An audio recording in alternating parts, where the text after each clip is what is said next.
toxic masculinity. I have a couple of funny ideas, so let's do the Q&A. If you got a question or comment, please go ahead and put it up here. Let me try to get... Oh, hey, somebody sent a super chat. Let me read that.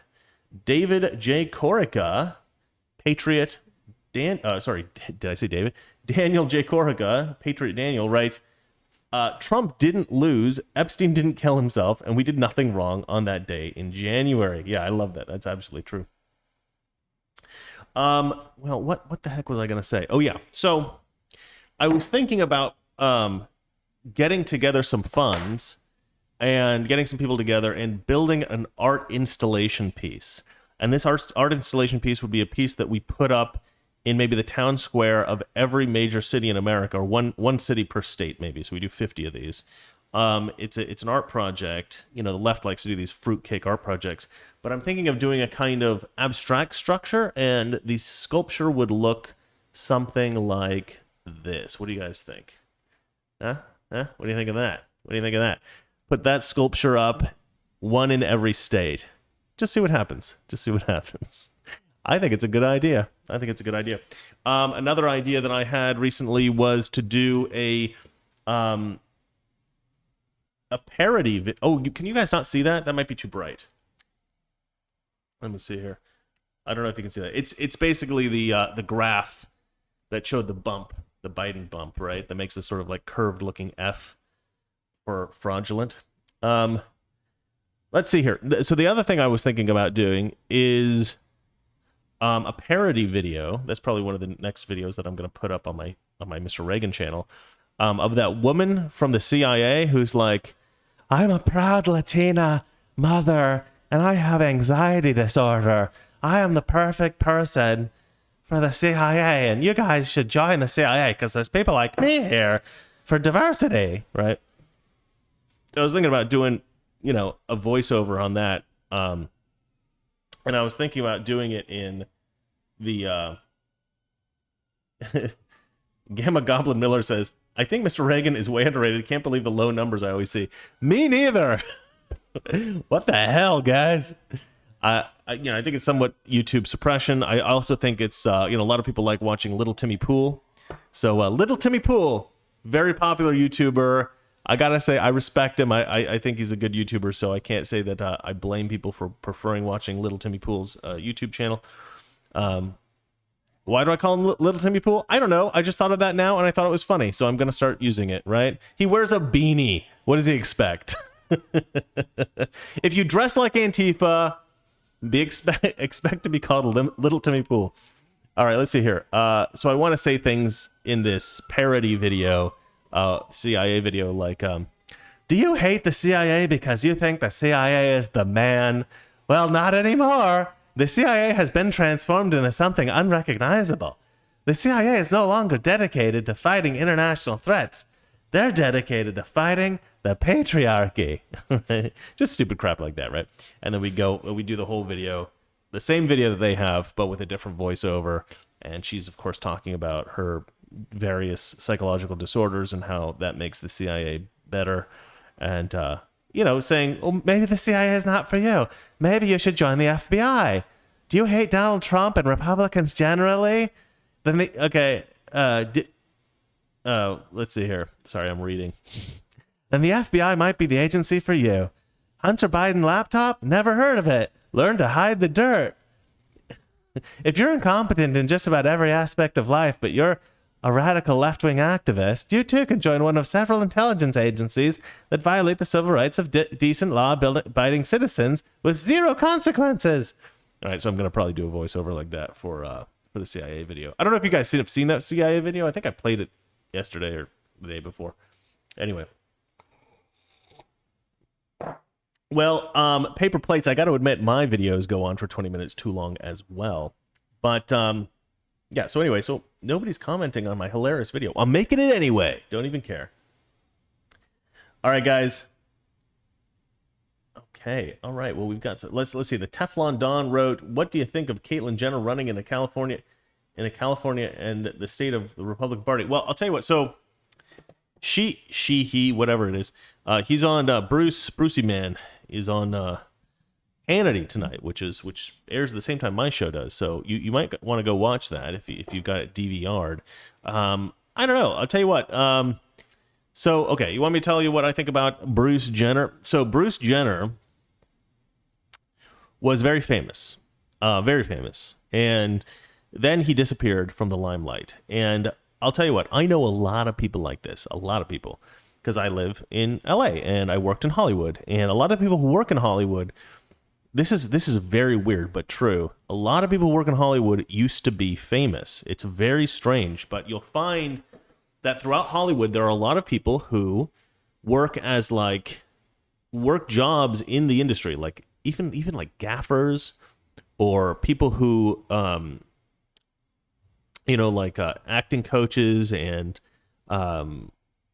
like script supervisors and all kinds of like weird jobs that you wouldn't expect that are done by people who used to work as actors, and they used to be quite famous, right? So I met a guy who, there was some kind of like follow-up to Beverly Hills 90210, or was it Melrose Place? I think maybe it was a follow-up on the original Melrose Place show.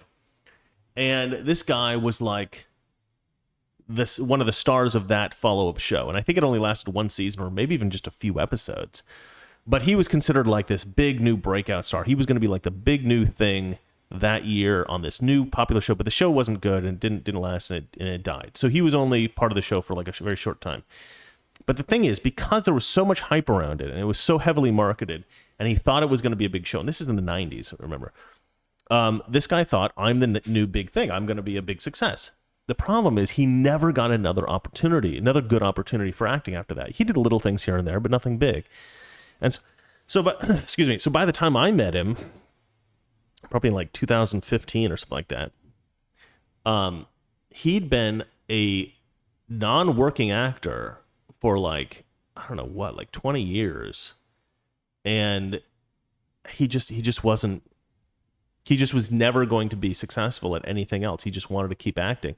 And that's like a really weird thing about fame. Some people become famous. Well, there's one person I want to talk about, but I don't, because you'll know who he is if I talk about him, because he was actually in some really big projects. But I knew a guy who was really famous in the 80s, in some really big projects in the 80s. Like he would be in like the tabloids, he was connected to some really big stars. He was a pretty big guy. And he ended up becoming a kind of like a script coach for actors on TV shows. So now he works as a script coach. And since so after after his big show ended that he was in, he stopped getting work. And he just went kind of crazy, and he admitted to me one day, he's like, I see a therapist every single day. I either call my therapist or I talk to my therapist every single day. And he has become gay since he stopped being famous. He's started going to therapists every single day, and he's basically a sycophant of whatever actor he happens to be working with at that time. He becomes a sort of, becomes part of their posse. Oh, hold on.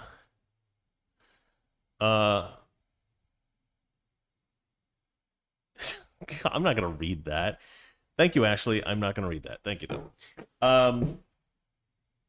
But the problem is that when you become famous and it's stripped away from you, it's really, really painful. Like, it destroys people's minds. Yeah. Okay, I'm not going to tell you all the people I know like that, but there's a lot of people I know like that. And I think that's true with Bruce Jenner, right? I think that's true with Bruce Jenner. I think Bruce Jenner was the most famous person in the world. He got that, eventually that faded away. He was nobody really cared about him. And the thing is, like, when you're famous, like if you're a famous actress and your show ends and people forget about you, and there's another big show and there's another big actress and she's more famous than you, and maybe even more famous than you were, then you look at that actress and you say, the whole world has broken up with me, and they started dating the other girl. And so I think that's what it feels like for people. I think it feels like they got broken up with and they started dating somebody else. But it's not just a boyfriend or girlfriend. It's the whole world starts dating somebody else.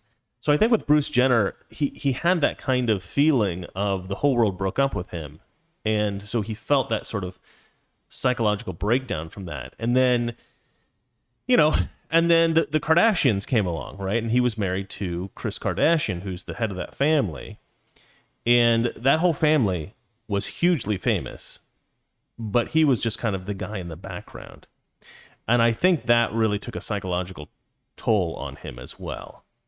And so eventually he was just like, I want to be famous too, right? And boom, back in the limelight. Now he's just as famous as any of those ladies are. He's just as famous as he was, maybe even more so than he was when he won the Olympics. But that's starting to fade as well. The novelty of becoming trans has also faded away. So now he's running for governor. This puts him back in the news. Okay. So now he's getting his fix. It's like an addiction.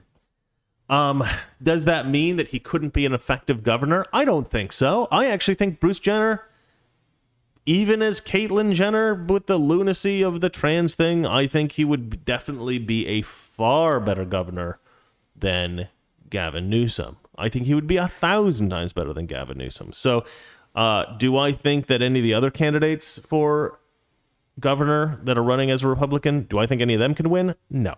Do I think Caitlyn Jenner, Bruce Jenner as Caitlyn Jenner can win? I think that he can. Is that ideal? I mean, I don't know, but who knows? I mean, at the end of the day, it's sort of like Donald Trump. A lot of Republicans, when Donald Trump ran, they didn't like Donald Trump because he was a gregarious, basically a bit of an a-hole, right? He was a bit rude, and they didn't like how he spoke. But I said, who cares how he speaks if he's good at running the country? And that's kind of how I think about Bruce Jenner. If he can run California better than anybody else, I don't care if he's trans. I don't care. I'm a Christian. I don't think trans is a good thing, but beyond that, I don't think it's a psychologically healthy thing. I think there's a psychological problem there, underlying the trans thing. So, and a lot of people will be like, that's transphobic. I don't think it is. I actually think that it's sympathetic. I think if you think somebody has a mental disorder and the whole of society is encouraging it, and you're the only one telling people, no, I think this is a psychological disorder, you should fix this. You're the only one trying to help trans people. So I think by announcing, I believe that being transgender is the expression of a psychological disorder. I think that's actually sympathetic. That's actually helpful. Anyway, so that's my thoughts on Bruce Jenner. It's also my thoughts on Fauci. I think Fauci has become addicted to fame as well, and he's less interested in producing accurate scientific advice and ideas about masks and stuff like that. He's much more interested in staying in front of the camera, staying in the limelight. Frank James says, when Valeria gets citizenship, wear a Canada pin. That's not funny, Frank.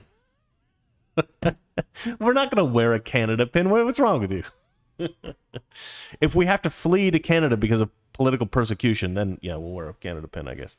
We'll still wear an America pin.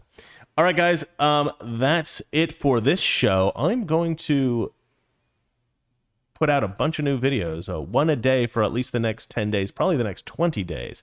So pay attention to my channel, Mr. Reagan. Let's help that grow because it's being destroyed by YouTube. But I'm trying to get on that. I'm trying to fix that. So we'll try to figure that out. And I will see you guys tomorrow, hopefully with Valeria here. All right. So just remember, we are the least professional show on YouTube. I'm Toxic. My wife, Valeria, is masculine. Together we are Toxic Masculinity. Good night. Toxic Masculinity.